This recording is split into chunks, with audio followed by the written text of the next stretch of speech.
Assalamualaikum warahmatullahi wabarakatuh. Halo semuanya, selamat datang di video kali ini. Nah, di sini saya akan membahas sebuah buku puisi yang sangat luar biasa, yang berjudul Serius Mencari Becus karya Norman Erickson Pasar Ibu. Nah, buku ini bukan hanya menawarkan keindahan bahasa, tetapi keberanian dalam menyuarakan identitas, iman, dan mencari eksistensi diri.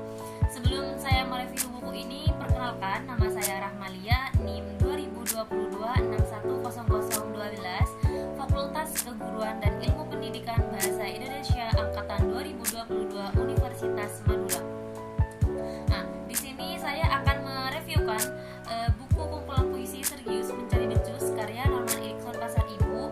Nah, sebelumnya saya akan menjelaskan sedikit latar belakang dari Norman Erickson Pasar Ibu. Jadi, Norman Erickson Pasar Ibu ini adalah seorang penulis dan penyair dan penerjemah asal Indonesia yang dikenal karena karyanya yang mengangkat tema identitas, seksualitas, agama, marginalisasi, dan ia lahir di Jakarta pada tahun 1990 dan berasal dari latar belakang Batak yang turut mempengaruhi tema-tema dalam tulisannya, terutama dalam hal hubungan antara tradisi, keluarga, eksistensi individu. Nah, ia menempuh pendidikan di Fakultas Ilmu Pengetahuan Budaya Universitas Indonesia, dan ia juga mulai dikenal luas setelah memenangkan sayembara manuskrip buku puisi Dewan Kesenian di Jakarta pada tahun 2015. Nah, lewat kumpulan puisinya Serius Mencari Becus, nah, karya tersebut banyak dipuji karena keberaniannya mengeksplorasi pengalaman queer di tengah masyarakat yang konservatif dan religius, serta kekuatan bahasanya yang puitis dan reflektif. Selain puisi Norman ini, Norman juga sering menulis cerita pendek, esai, dan menerjemahkan karya sastra ke dalam bahasa Indonesia dan bahasa Inggris. Nah, di sini buku Serius Mencari Becus ini pertama kali terbit pada tahun 2016, langsung mendapatkan sambutan hangat, bahkan meraih beberapa penghargaan sastra. Ia juga menulis dengan gaya khas, intim, emosional, dan sangat reflektif. Buku ini memuat lebih dari 30 puisi dengan ragam tema dan bentuk. Dari daftar isi kita bisa melihat judul-judul seperti yang pertama Perihal Puisi, yang kedua Cinta, yang ketiga Paradiso, yang keempat La Vita Nova, yang kelima Hingga Kekasihku, dan yang keenam Selagi Ia Menulis Puisi. Nah, judul-judul ini memberi kesan bahwa Norman tak hanya berbicara soal cinta, tetapi juga menyelami dunia spiritualnya seperti trauma dan reflektif hidup. Nah, beberapa puisi mengacu pada referensi mitologi dan religius seperti judul utama Serius Mencari Becus, nah, yang seakan-akan mempertemukan seorang mantrik Kristen dengan dewa pesta dalam mitologi Yunani, sebuah pertemuan simbolik antara imam dan hasyrat.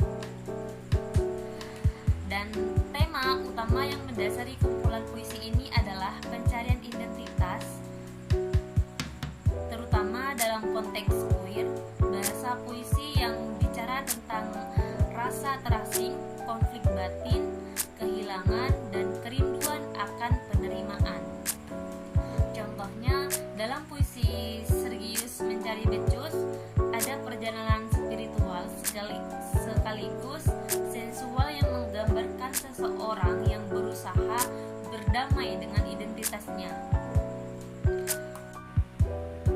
Bertemu Leo. Nah, puisi ini menggambarkan momen transformatif seorang tokoh yang mulai mengenali dirinya sendiri dan cinta yang ditunjukkan pada dirinya. Pada usia 24 tahun, ia belum sepenuhnya sadar bahwa ia berhak hidup sepenuhnya dan mencintai hidupnya. Pertemuannya dengan Leo menjadi simbol pemahaman diri, kebebasan eksistensial, dan penerimaan hidup tanpa penyesalan atau ketakutan akan kematian.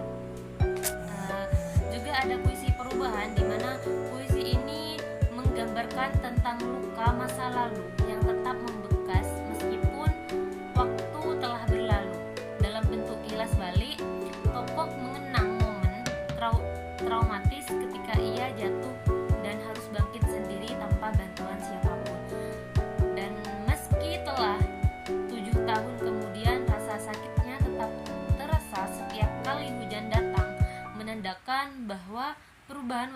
tidak selalu menyembuhkan luka batin.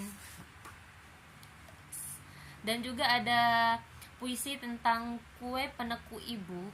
Nah, saya sangat suka sekali dengan puisi tentang kue peneku ibu ini karena puisi ini menjelaskan tentang kepergian seorang ibu yang tiba-tiba saat memasak peneku untuk anak-anaknya. Jadi puisi ini diwarnai dengan suasana duka, haru, dan kepolosan masa kanak-kanak. Puisi ini menangkap trauma, kehilangan absurditas, kepedihan yang belum dipahami sepenuhnya oleh anak-anaknya tersebut. Dan kehilangan itu diliputi kasih sayang, kenangan hangat, dan kepedihan yang terselip dalam kepolosannya sehari-hari. Juga ada satu lagi, puisi Kekasihku. Puisi ini menggambarkan tentang pertemuan dua tokoh yang pernah terikat dalam cinta dan kesendirian. Lewat perbincangan dan kenangan muncul refleksi mengenai penciptaan, cinta yang tidak terbalas, serta perasaan kesepian yang mendalam dan abadi. Keadaan tenang, pertanyaan-pertanyaan tentang eksistensi dan keheningan lawan bicara. Memperdalam kesan serengan serta kerinduannya akar arti dalam hubungan manusia.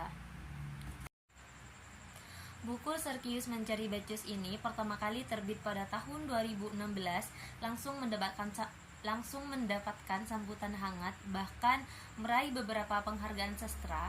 Ia juga menulis dengan gaya khas, intim, emosional, dan sangat eklektik. Buku ini memuat lebih dari 30 puisi dengan ragam tema dan bentuk. Dari daftar isi kita bisa melihat judul-judul seperti yang pertama Perihal Puisi, yang kedua Cinta, yang ketiga Paradiso, yang keempat La Vita Nova, yang kelima Hingga Kekasihku, dan yang keenam Selagi Ia Menulis Puisi. Nah, judul-judul ini memberi kesan bahwa Norman tak hanya berbicara soal cinta, tetapi juga menyelami dunia spiritualnya seperti trauma dan reflektif hidup. Nah, beberapa puisi mengacu pada referensi mitologi dan religius seperti judul utama Sergius Mencari Becus. Nah, yang seakan-akan mempertemukan seorang matrik Kristen dengan dewa pesta dalam mitologi Yunani, sebuah pertemuan simbolik antara imam dan hasyrat. Dan tema utama yang mendasari kumpulan puisi ini adalah pencarian identitas, terutama dalam konteks queer. Bahasa puisi yang bicara tentang rasa terasing, konflik batin, kehilangan, dan kerinduan akan penerimaan. Contohnya, dalam puisi Sergius Mencari Becus ada perjalanan spiritual sekaligus sensual yang menggambarkan seseorang yang berusaha berdamai dengan identitasnya. Begitu juga dalam Cinta, puisi ini menyiratkan relasi personal yang tidak selalu bisa diungkapkan secara terbuka. Dengan hujan dan rumah sebagai simbol pelindung sekaligus batas. Begitu juga dalam puisi Cinta. Nah, puisi ini menyiratkan relasi personal yang tidak selalu bisa diungkapkan secara terbuka, dengan hujan dan rumah sebagai simbol pelindung sekaligus batas. Norman juga banyak memakai sudut pandang yang personal dan puitis untuk menyampaikan kesedihan, trauma, bahkan tentang relasi keluarga dan gereja. Gaya bahasa dan teknik penulisannya, Norman sangat khas, padat, metaforis, dan penuh ironi halus. Ia kerap menyelipkan humor pahit dalam diksi yang melankolis. Secara stilistika, puisi-puisinya itu memanfaatkan banyak alusi mitologi, agama, dan referensi budaya populer, namun tetap terasa hangat, manusiawi, dan emosionalnya. Secara teknis, ia menggunakan enjambement, repetisi, hingga kontradiksi antara kata-kata sakral dan duniawi. Misalnya, dalam puisi Paradiso, ia menyandingkan gambaran surgawi dengan ketakutan personal yang sangat nyata. ketakutan personal yang sangat nyata itu. Kekuatan buku. Nah, dalam kekuatan utama buku ini adalah keberaniannya. Norman berbicara tentang identitas queer dalam konteks masyarakat yang konservatif tanpa terkesan mempengaruhi. Ia juga menunjukkan puisi bisa menjadi ruang pengakuan, penyembuhan, bahkan perlawanan. Buku ini sangat penting karena menurut saya buku ini membuka wacana yang jarang disentuh oleh Indonesia tentang keberbedaan, tentang luka batin, dan tentang iman yang tidak selalu hitam putih. Bahasa Norman ini membuat tema-tema berat itu menjadi bisa dirasakan siapa saja. Kesan yang dapat saya tangkap dan rekomendasi sebagai pembaca, mungkin hanya itu review dari saya. Kurang lebihnya saya mohon maaf. Wassalamualaikum warahmatullahi wabarakatuh.